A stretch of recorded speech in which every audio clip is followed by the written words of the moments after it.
नमस्कार। जिस तरह का ट्रेड वॉर अभी यूएसए के द्वारा स्टार्ट किया गया है, वह एक इंटरेस्टिंग मोड़ पे आने वाला है, क्योंकि सुख और संपत्ति का कारक ग्रह गुरु ट्रेड एंड कॉमर्स को दिखाने वाली राशि अर्थात मिथुन राशि में एंटर करने जा रहे हैं। एक्सपांसन देने वाला गुरु ग्रह रेस्टलेस एंड टू फेस्ड अर्थात द्विस्वभाव मिथुन राशि में जाने के कारण जियोपॉलिटिक्स पूरी तरह से चेंज होगा। Communication, social media, information technology, Nations के नैरेटिव्स और एक नेशन के दूसरे नेशन के साथ जो व्यवहार है वाणिज्य के और सीमा के, वो सब आने वाले समय में चेंज होने वाले हैं। इन सब में आमूल परिवर्तन आने वाला है, उसी के बारे में इस वीडियो में बात करते हैं। सर्वप्रथम तो क्योंकि गुरु अतिचारी चल रहा है, फास्ट फॉरवर्ड मोशन में चल रहा है, मई 15 2025 से लेकर 19 अक्टूबर 2025 तक वह मिथुन राशि में रहेगा। फिर वह कर्क राशि में चला जाएगा।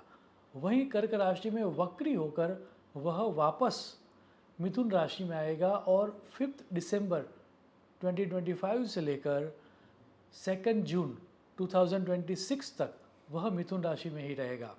हम यहाँ सर्वप्रथम जब गुरु मिथुन राशि में एंटर हो रहा है अर्थात 15 मई से लेकर 19 अक्टूबर तक किस तरह का रिजल्ट देगा उसके बारे में बात करते हैं। मिथुन राशि की कैरेक्टरिस्टिक को समझ के क्या पॉजिटिव और क्या नेगेटिव परिणाम मिल सकते हैं, उनको हम डिटेल में समझेंगे। सर्वप्रथम मिथुन राशि की कैरेक्टरिस्टिक को समझाते हुए देवज्ञ शर्मा ने यह सूत्र दिया है। मिथुनम कथनोक्तेः धियाः तथा अनुकूलनस्य लक्षणम, अर्थात मिथुन राशि basically it's a sign of communication, intellect and adaptability. इन सभी एरियाज में किस तरह के पॉजिटिव रिफॉर्म्स आएंगे वह सर्वप्रथम देखते हैं, क्योंकि गुरु एक नैसर्गिक शुभ ग्रह है। इस ट्रांजिट का सबसे अच्छा परिणाम ये होने वाला है कि राष्ट्रों के बीच, नेशंस के बीच बातचीत स्टार्ट होगी।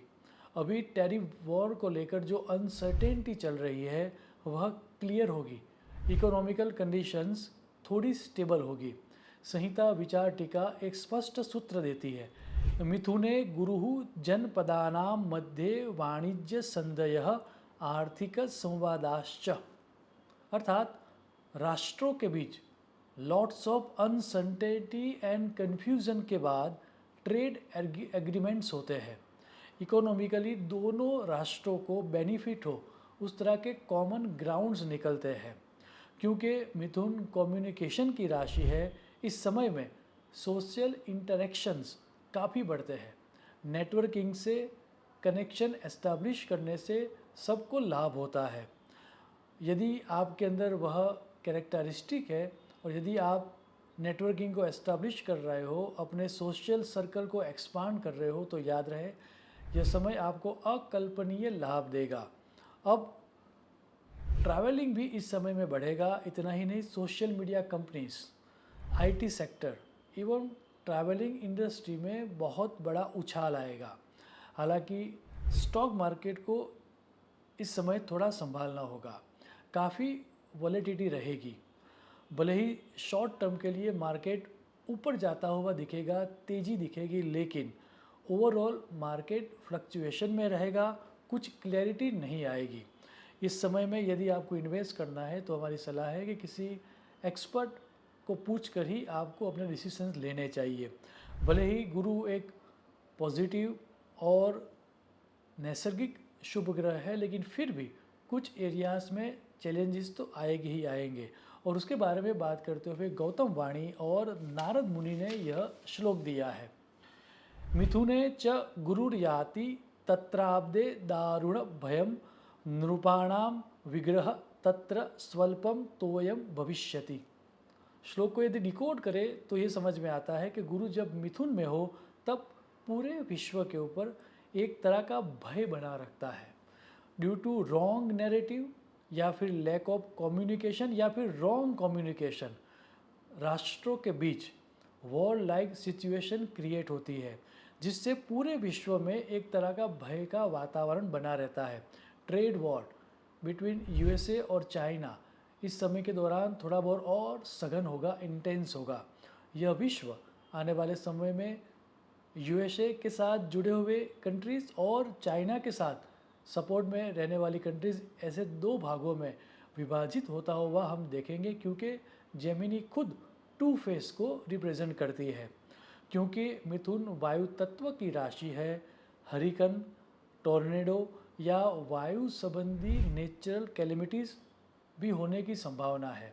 जब कुर्म चक्र के सिद्धांत को समझते हैं तो समझ में आता है कि विश्व के western part of the world में इस तरह की इवेंट्स होने की, नेचुरल कैलेमिटीज़ होने की संभावना ज़्यादा है। और उसका अर्थ ये हो गया कि यूएसए, मैक्सिको एवं कनाडा के कोस्टल एरियाज़ में नेचुरल डिज़ास्टर होने की संभावना ज़्यादा है। सोलर विंड के कारण कुछ सैटेलाइट्स डिस्टर्ब हो या डिस्ट्रॉय हो जाए, उस तरह के ग्रह योग भी दिख रहे हैं। और उसके कारण कम्युनिकेशन में दिक्कतें आएगी। कुछ एरियाज़ में रेडियो सिग्नल शायद चले जाए, या फिर इंटरनेट कुछ कंट्रीज़ में पूरी तरह से बंद हो जाए, उस तरह के ग्रह योग भी दिख रहे हैं। वेदर फोरकास्ट को लेकर जो सैटेलाइट्स छोड़े गए हैं, उसमें टेक्निकल इश्यूज़ आने के कारण आइदर रॉन्ग वेदर फोरकास्ट हमें मिले और उसके कारण बहुत बड़े जान माल का नुकसान हो, वैसे भी ग्रह योग दिख रहे हैं।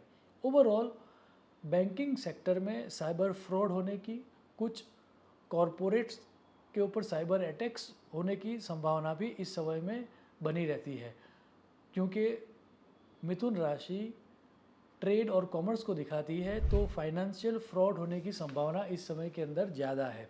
यदि संक्षिप्त में बात करूँ तो communication, media, technology, online retail, logistic, education, publishing sectors, इन सभी सेक्टर्स में बहुत बड़ा पॉजिटिव परिणाम मिलेगा। In a very same way finance, banking, stock market एवं न्यूज़ एजेंसीज को लेकर जो काम कर रहे हैं, उन सब एरियाज़ में चैलेंजेस आने की संभावना है।